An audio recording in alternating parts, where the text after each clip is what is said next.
Hello बच्चों, नमस्कार। मैं हूं नारायण पटेल आपके अपने चैनल पर। आज हम बात करेंगे कि राष्ट्रीय आय एवं योग्यता आधारित छात्र परीक्षा 2024-25 यानी मैं बात कर रहा हूं NMMS परीक्षा की, जो संपूर्ण भारत में होती है, जिसमें पास करने से 48,000 की स्कॉलरशिप मिलती है। गणित का मॉडल पेपर बहुत से बच्चे नहीं करते, उन्हें स्कॉलरशिप मिल जाती है, लेकिन अब की बार जो प्रतियोगी बच्चे उनकी जो है संख्या बढ़ती जा रही है।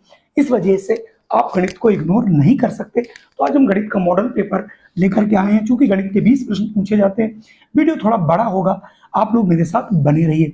देखिए, सबसे पहला प्रश्न है 12 माइनस बड़ा ब्रैकेट 7 माइनस मझला ब्रैकेट 16 माइनस छोटा ब्रैकेट 18 माइनस 6 प्लस 3 माइनस 12, उसके ऊपर ये बार लगा हुआ है।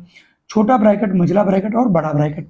तो सबसे पहले अगर बार लगा होता है, हम बार को सबसे पहले हल करते हैं। तो यहाँ पर ये हो जाएगा 18 माइनस 6, और अगर बार के पहले देखिए माइनस लगा तो अंदर के सभी चिन्ह बदल जाते हैं बच्चों। तो हम इनके सभी चिन्हों को बदल देता हूँ और मैं फिर इसको हल करता हूँ। अब मैं यहाँ पर आपको हल करके बता देता हूँ। ये 18 और 12 जोड़ोगे 30 और माइनस 6 3 9। तो जैसे ही आप 18 में से 30 में से 9 आप घटाओगे तो ये आपका 21 आ जाएगा। और अब आपके पास यहाँ पर देखिए प्रश्न क्या था, 12 माइनस 7 माइनस, और ये हमारे पास था 16 और माइनस 21 बचा। अब आप 16 में से जब आप 16 में से माइनस 21 घटाओगे तो माइनस के 5 बचेंगे। चूंकि यहाँ पर 7 लिखा है, माइनस के 5, तो माइनस और ये वाले माइनस के 5 हो जाएंगे आपके प्लस के। तो हो जाएगा 12 माइनस 7 5 12, यानी 12 माइनस 12 इक्वल टू 0। इसका जब आप सोल्यूशन करोगे तो कितना आ जाएगा आपका 0। यहाँ से ऑप्शन 4 वाला सही होगा। बढ़ता हूँ अगले प्रश्न पर। बेहद आसान प्रश्न है। परिमेय संख्या 0 बटे -5 से बड़ी संख्या। इसका मतलब ये 0 ही है। किसी संख्या को 0 से अगर भाग करते हैं तो 0 ही होता है, और 0 से जब नंबर लाइन हम देखते हैं 0 से बड़ी अगर संख्या है तो वो पॉजिटिव ही होनी चाहिए, यानी धनात्मक होनी चाहिए। ये ऋणात्मक है क्योंकि इसमें एक अंश और हर, कोई भी अगर माइनस देख भी, ये भी माइनस है, ये भी माइनस है, ये दोनों ही अंश और हर माइनस माइनस है, इसलिए संख्या हो जाएगी पॉजिटिव 2/7। इसका मतलब ये 0 से संख्या बड़ी हो जाएगी क्योंकि ये पॉजिटिव संख्या है। चलिए मैं बढ़ता हूँ अगले प्रश्न पर। अगला प्रश्न है, वह छोटी से छोटी संख्या जिससे 8192 में भाग देने पर भागफल पूर्ण रूप से घन बन जाए। घन का मतलब 3-3 के जोड़े आपको बनाने रहेंगे। अब आप क्या कर सकते हो, यहाँ पर देखिए छोटा तो है नहीं प्रश्न, आप इसको क्या करोगे 81 92।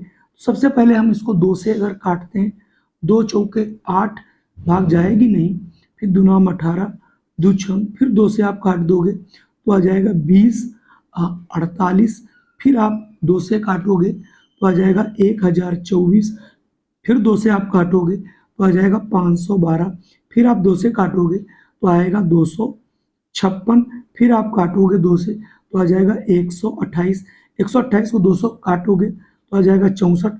अब 64 को फिर आप 2 से काटोगे तो आ जाएगा 32, 32 को 2 से काटोगे 16, 16 को 2 से काटोगे 8, 8 से 2 काटोगे 4, 4 को 200 काटोगे 2 और 2। इस प्रकार से आप देखोगे कितने हैं, 2 1 2 3 4 5 6 7 8 9 10 11 12 13, यानी 13 है तो 3-3 के आपको जोड़े बनाने पड़ेंगे। तो 13 मतलब ये हो जाएगा, आपको 13वां लिखना पड़ेगा, 2 × 2, तो एक जोड़ा ये 2, ये हो जाएगा 4 5 6, फिर 2, फिर एक जोड़ा, फिर आप × 2 × 2 × 2, आपके पास 2 बचेंगे। इसका मतलब बाकी तो सब घन बन गए। तो अगर आप इसको पूर्ण घन बनाना चाहते हो तो उसे आपको 2 से भाग करना पड़ेगा, यानी ऑप्शन ए वाला सही होगा। अगला है 0.03 की पावर 3 की वैल्यू क्या होगी। 0.05 है तो इसका मतलब ये हुआ 0.05 × 0.05 × 0.05, 25 पंजे 125 दशमलव आपको 2 2 4 2 6 के बाद लगाना पड़ेगा। जो 3 अंक दिए गए हैं तो इसका मतलब 0.000126, जो भी ऑप्शन आए 164। तो 164 में अगर आप देखोगे, मुझे लगता है चौथा वाला ऑप्शन आपको मिल रहा है। यहाँ से आप ऑप्शन 4 आप क्लियर कर देंगे और आपका आंसर सही हो जाएगा। 165 की बात करता हूँ, एक वर्ग का परिमाप 4a + 8 है तो उस वर्ग का क्षेत्रफल क्या होगा। चूंकि वर्ग का परिमाप होता है 4 × भुजा बराबर, ये हो जाएगा परिमाप के बराबर। तो परिमाप में इसमें 4 कॉमन कर लो, a + 2 बचेगा और ये 4 × भुजा है तो इससे आप भुजा निकाल लोगे, बट ये 4 से भाग हो जाएगा तो भुजा आ गई a + 2। अगर इस काम क्षेत्रफल निकालेंगे तो क्षेत्रफल होता है भुजा इंटू भुजा यानी a + 2 × a + 2, यानी पहला वाला ऑप्शन आपका बिल्कुल सही है। थोड़ा सा आपको हल करना है, सोचना है, उसके बाद प्रश्न के आंसर आपको लगा देने हैं। अगर मैं अगले प्रश्न की बात करूं तो अगला प्रश्न है x⁴ - 16 का एक गुणनखंड है। कौन सा गुणनखंड है, तुम सबसे पहले इसके गुणनखंड करके देख लेता हूँ। x⁴ - 16, तो आप इसको लिख सकते हो x⁴ 2 की पावर 2 माइनस 4 की पावर 2, तो हो जाएगा a² - b²। इसके दो फैक्टर होते हैं बच्चों, a + b, a - b। पहला आ जाएगा x² - 4 या +4 और x² - 4। ऐसा तो इसमें कहीं आया नहीं है स्क्वायर में, तो ये तो आप छोड़ देंगे। इसके फिर फैक्टर हो सकते हैं x² - 2 का स्क्वायर, तो a² - b², इसके दो फैक्टर होंगे x + 2 x - 2। क्या ये कहीं आ रहा है, ये देखिए यहाँ चौथा वाला इसमें भी आ रहा है x + 2, यानी x + 2 इसका एक गुणनखंड होगा, जैसा कि मैंने अभी आपको करके बताया। अगला आपके सामने एक प्रश्न है कि 4, 5, 7, 9, a का समांतर माध्य 6 हो तो a की वैल्यू क्या होगी। तो समांतर माध्य बराबर क्या होता है, तो यहाँ पर हम सबसे पहले समांतर माध्य कितना है 6 बराबर पदों की संख्या 4 + 5 + 7 + 9 + a। यहाँ पर हम इन पदों को जोड़ लेंगे, कितने हैं 5 पद हैं, 1 2 3 4 5। अब इनके तिर्यक गुणा कर लो, 6 पंजे 30, और ये क्या हो जाएगा 5 4 9 9 और 6 16 16 9 25, यानी ऊपर हो गया 25 + a बराबर तिर्यक गुणा करेंगे 6 पंजे 30, तो a बराबर 30 - 25 बराबर 5। अर्थात a की वैल्यू अगर 5 होगी तो इसका समानांतर माध्य जो है वो 6 निकलेगा। तो यहाँ से ऑप्शन आप देख सकते हैं चौथा वाला सही है। अगर मैं अगले प्रश्न की बात करूं तो अगला प्रश्न है, किसी कक्षा में 24 छात्रों की आयु वर्षों में आंकड़े निम्नलिखित माध्यिका ज्ञात कीजिए। चलिए मैं प्रश्न आगे देख, तो दिया गया था किसी कक्षा के 24 छात्रों की आयु वर्षों में आंकड़े निम्नलिखित दिए, इसकी माध्यिका ज्ञात करनी है। माध्यिका ज्ञात करने के लिए बच्चों यहाँ पर आपको संचयी बारंबारता निकालनी पड़ेगी, तो हम इसी में संचयी बारंबारता निकाल लेंगे। संचयी बारंबारता कैसे निकालते हैं आप सभी जानते हैं। पहले की संचयी बारंबारता 4 की 4 ही होगी, 4 में 5 जोड़ोगे 9, 9 में फिर आप 4 जोड़ दोगे 13, फिर 13 में आप जो है 6 जोड़ दोगे 19, और 19 में 4 जोड़ दोगे 25। तो चूंकि यहाँ पर बच्चे हैं 24, तो माध्यिका होगी 24/2 यानी 12। तो जिसमें संचयी बारंबारता 12 पड़ेगी, 12 बच्चों किसमें पड़ रही 16 में। इसका मतलब इसकी संचयी बारंबारता बच्चों कितनी होगी 16। अगर आपने संचयी बारंबारता नहीं पढ़ी तो आप इसको जरूर पढ़ लीजिएगा। चलिए मैं बढ़ता हूँ अगले प्रश्न पर। अगला प्रश्न है, एक आयत की लंबाई उसकी चौड़ाई से 5 सेंटीमीटर अधिक है, यदि उसका परिमाप 26 सेंटीमीटर हो तो उसकी लंबाई बताइए। देखिए उसकी लंबाई चूंकि ज़्यादा है, तो चूंकि हमें निकालना लंबाई, तो हम क्या करेंगे, देखिए बच्चों सुनते रहिए, उसकी लंबाई हम मान लेंगे x है, ठीक है। लंबाई हमने कितनी मान लिया x है। उसकी चूंकि चौड़ाई जो है वो उससे 5 मीटर कम है, तो x - 5 हो गई। और अगर मैं इसका परिमाप निकालूं तो होता है 2 लंबाई प्लस चौड़ाई और इक्वल टू 26। तो ये क्या हो जाएगा बच्चों 2, अब x और x हो जाएगा 2x - 5 बराबर 26। तो 2x - 5 बराबर 26/2 कर दोगे तो आ जाएगा बच्चों 13। तो ये आ जाएगा 2x बराबर 13 + 5 बराबर 18। तो x बराबर हो जाएगा 18/2 अर्थात 9। इसका मतलब ये हुआ कि उसकी जो लंबाई है वो 9 सेंटीमीटर आएगी। यहाँ से आप 9 सेंटीमीटर लगा देंगे, यानी ऑप्शन चौथा वाला सही है। अगला प्रश्न आपके सामने है, और ऐसे प्रश्नों को हल मत करना। एक संख्या 2 अंकों की बनी है, यानी मतलब इकाई है और दहाई है। दहाई का अंक इकाई से 6 अधिक है, तो इसमें देखिए 6 भी नहीं अधिक है, ये भी 6 नहीं अधिक, ये भी 6, ये देखिए 60 में इससे 6 अधिक है। संख्या स्वयं के अंकों की 10 गुनी है, संख्या स्वयं के अंकों की 10 गुनी है।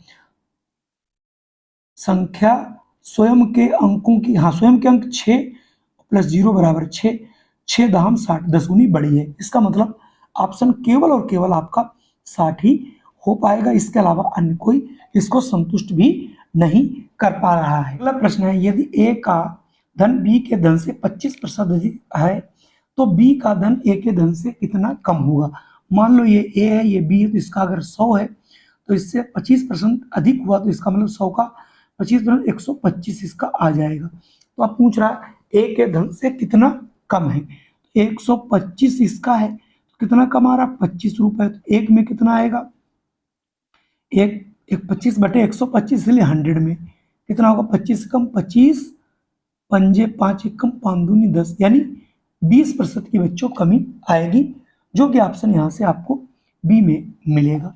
अगला प्रश्न आपके सामने है, 5000 का 8% वार्षिक ब्याज की दर से 2 वर्ष में साधारण ब्याज और चक्रवृद्धि ब्याज का अंतर क्या होगा। तो चूंकि साधारण ब्याज आप जानते हो SI इक्वल टू, यानी साधारण ब्याज बराबर मूलधन समय और दर बटे 100 करोगे, 0 0 0 काट दोगे, 8 दूनी 16 और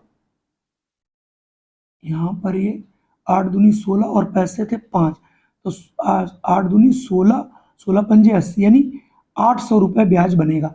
अगर यही चक्रवृद्धि ब्याज है तो इसका फार्मूला होता है A बराबर P1 प्लस R बटे 100 पावर n। यहाँ पर है देखिए बच्चों 5001 प्लस 8 बटे 100 की घात 2 वर्ष है, 4 दूनी 8, 4 दूनी 8, तो ये 25 से कम 25 से 25 दूनी 27, यानी ये आ जाएगा बच्चों 5000 इंटू, और ये आपका बनेगा यहाँ से 27/25 को 2 बार लिखना, तो हम 2 बार इसकी गुणा कर लेंगे।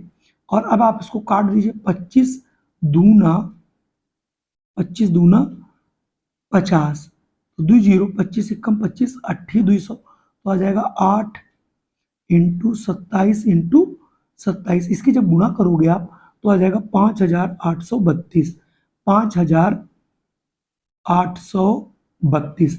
अब इसमें देखिए ब्याज कितना था 800, इसमें 5832 मिश्र धन है, 5000 निकाल दोगे तो 832 निकलेगा। इसका मतलब 32 रुपये अधिक आएगा, यानी चक्रवृद्धि ब्याज और साधारण ब्याज का जो अंतर है वो 32 रुपये आपका आएगा। अगला प्रश्न आपके सामने है, x की पावर -1 को x -1 से भाग दिया जाए तो क्या भागफल आएगा। अब आप देखिए इसको मैं बहुत सिंपल तरीके से पहले मैं इसको सही कर लेता हूँ। यह x -1 इसको मैं लिख सकता हूँ 1/x -1, एलसीएम x हो गया तो क्या आएगा 1 - x। चूंकि x -1 से भाग करना तो हम इसमें माइनस कॉमन कर लो तो हो जाएगा x -1/x, यानी -x -1/x को x -1 से अगर हम भाग करोगे तो आ जाएगा -x -1/x इंटू x -1, ये दोनों कट जाएंगे, आएगा -1/x। तो -1/x जहाँ कहीं आ रहा हो, यानी ये देखिए चौथा वाला ऑप्शन आपका बिल्कुल सही होगा।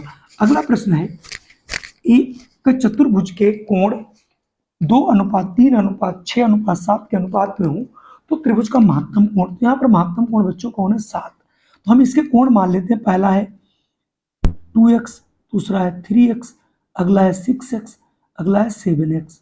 चूंकि चतुर्भुज के जो चारों कोण होते हैं बच्चों वो होते हैं 360। अब आप इसको 3 2 5 और 6 जोड़ लीजिए और 7 जोड़ लीजिए, तो ये कितना निकल के आ जाएगा, उसको आप, ये आ गया आपका 18x बराबर 360, तो x बराबर आ जाएगा 360/18, 18 1 कम 18 दूनी 36, यानी x की वैल्यू आ गई 20। अब सबसे बड़ा कोण आपका कौन है, सबसे बड़ा कोण है 7x, x की वैल्यू कितनी है, आपने 20 निकाली, 7 दूनी 14, यानी 140 अंश होगा। जो सबसे बड़ा कोण होगा इसमें वो होगा बच्चों 140। केवल आप सूत्रों का प्रयोग करेंगे, 100% क्वेश्चन आपके निकल आएंगे। अगला प्रश्न है, यदि एक समचतुर्भुज के विकर्ण 6 सेंटीमीटर और 8 सेंटीमीटर हो तो उसका परिमाप क्या होगा। तो सबसे पहले हम जानते हैं समचतुर्भुज क्या होता है। एक ऐसा चतुर्भुज जिसका कोई भी कोण 90 डिग्री नहीं होता और इसका जो विकर्ण है वो सदैव एक दूसरे को समद्विभाजित करते हैं और किस पर, लंब पर, यानी 90 डिग्री पे। तो अगर एक विकर्ण 6 है तो हो जाएगा 3 3, दूसरा 8 है तो हो जाएगा 4 और 4, और इसकी सभी भुजाएं आपस में बराबर होती हैं। जब ये 90 डिग्री कोण बना रहा है तो ये कर्ण होगा, और कर्ण को निकालने के लिए हम पाइथागोरस प्रमेय लगाएंगे, ए बी सी डी और ओ। तो इसका मतलब यहाँ पर ए बी स्क्वायर अगर निकाला जाएगा तो ये हो जाएगा O A square plus O B square, ठीक है। तो ओ ए हमारा कितना है, देखिए ओ ए है 3, हो जाएगा 3 का स्क्वायर, ये हो जाएगा 4 का स्क्वायर, 3 3 9 4 चक्कू 16, ये आ जाएगा बच्चों 25। तो ये ए बी स्क्वायर बराबर 25, तो ए बी बराबर निकल आएगा 5, यानी 5 5 5 है, सभी इसकी भुजाएं होंगी क्योंकि सम चतुर्भुज है। तो 5 चक्कू 20, यानी उसका जो परिमाप आएगा वो आ जाएगा बच्चों 20, जो आपके ऑप्शन ए में आपको मिलेगा। कोटि पूरक, यहाँ पर देखिए आपको दिया गया है कि आपका जो कोटि पूरक कोणों का अंतर 30 है तो प्रत्येक कोण क्या होगा। तो कोटि पूरक कोण क्या होते हैं, ऐसे दो कोण जिनका एडिशन 90 डिग्री हो, तो ऐसा कोई देखिए जिसमें 30 का अंतर हो। अब ये तो 90 दोनों जोड़ी ही नहीं है, ये 90 लेकिन अंतर 30 नहीं है, इन दोनों को 90 जोड़ी ही नहीं है, इन दोनों जोड़ भी देखिए 90 है और इनका अंतर भी 30 है, तो हो जाएंगे 60 और 30, जो कि एक दूसरे के कोटि पूरक भी है और उनका अंतर 30 है। तो यहाँ से ऑप्शन आपका दूसरा हो जाएगा। चलिए मैं बढ़ता हूँ अगले प्रश्न के लिए। अगला प्रश्न है, वह छोटी से छोटी पूर्ण वर्ग संख्या जो 16, 18 और 45 से पूर्णतः विभक्त हो। तो कुल मिला के यहाँ पर देखिए ये तो पूर्ण वर्ग किसी का नहीं है, ये भी नहीं है, तो इसके बाद 3600 और 900 दोनों में से कोई हो सकता है। चूंकि इसका छोटी छोटी संख्या तो इनका क्या है, एलसीएम सबसे पहले निकाल लो बच्चों। तो देखिए 16 है आपके पास, 18 है, 45 है, देखिए पहले किससे काटोगे, 2 से कट रहा, 2 8 16, 2 नाम 18, और ये 45 तो कटेगा ही नहीं। अब आप इसको 3 से काट लो, 8 3 यहाँ 9, 3 1 15, तो ये आ जाए आपका, फिर 3 से काटोगे, 3 एकम 3, 3 एकम 3, और ये सॉरी ये 8 था तो कटेगा ही नहीं, और 3 बचे 15। अब ये कटेगा नहीं, इसका हम लघुत्तम निकाल लेंगे, 2 इंटू 3 इंटू 3 इंटू 8 इंटू 5, इनकी गुणा करोगे आएगा 720। अब 720 का ऐसा गुणा करिए कि वो लगभग आपका पूर्ण वर्ग हो। अब आप देखिए 720 दूना करोगे तो आपका आएगा 1420, जो कि हो नहीं सकता, इसका मतलब 900 होने का सवाल ही नहीं। तो 100% कितना आएगा 3600, बाकी कोई इसमें पूर्ण वर्ग है ही नहीं। तो कुल मिला के यहाँ से आंसर कितना हो जाएगा बच्चों 3600। आप शॉर्टकट भी देखें, अच्छी तरीके से करेंगे, 8000 के 20% का 10% कितना होगा। तो सबसे पहले देखिए यहाँ पर हम क्या लिखेंगे, 8000 का 20% आप निकाल लीजिए, तो ये हो जाएगा 8 दूनी 16 और 2 जीरो 1600, फिर उसका 10% निकालना है, इसका मतलब 1600 का 10%, 2 जीरो आप काट दोगे, 16 दाम 160, यानी उसका आ जाएगा 160। तो यानी ऑप्शन यहाँ से दूसरा वाला सही होगा।